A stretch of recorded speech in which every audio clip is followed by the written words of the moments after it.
good or well? Deciphering the correct usage of good as an adjective. Hello, language learners. Today we're going to talk about a common point of confusion in English: the difference between good and well. We will specifically focus on understanding the use of good as an adjective. Remember, mastering these details can greatly enhance your English skills and improve your fluency. So, let's dive in. First things first, let's refresh our knowledge about what an adjective is. Adjectives are words that describe or modify other words, making our language richer and more detailed. They provide additional information about an object's size, shape, age, color, origin, or material. And yes, good is one of them. Good is an adjective and is used to describe nouns, people, places, things, ideas. It tells us more about the noun's quality, condition, or character.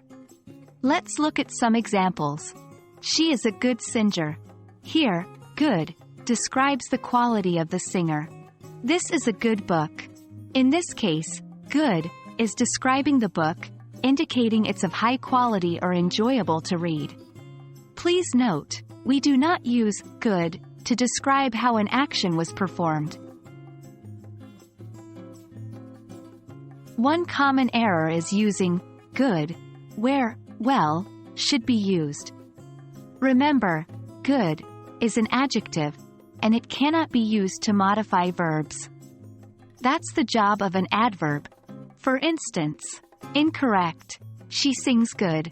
Correct, she sings well. In the incorrect sentence, good is incorrectly modifying the verb sings.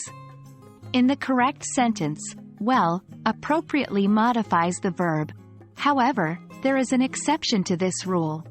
When talking about health, we often use good instead of well, such as I am feeling good. This usage has become accepted in everyday language.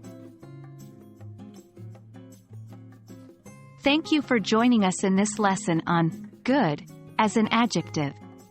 We hope you now understand its correct usage and the common errors to avoid.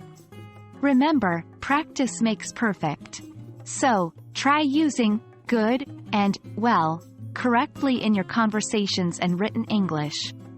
Stay tuned for more lessons on grammar fundamentals. Happy learning!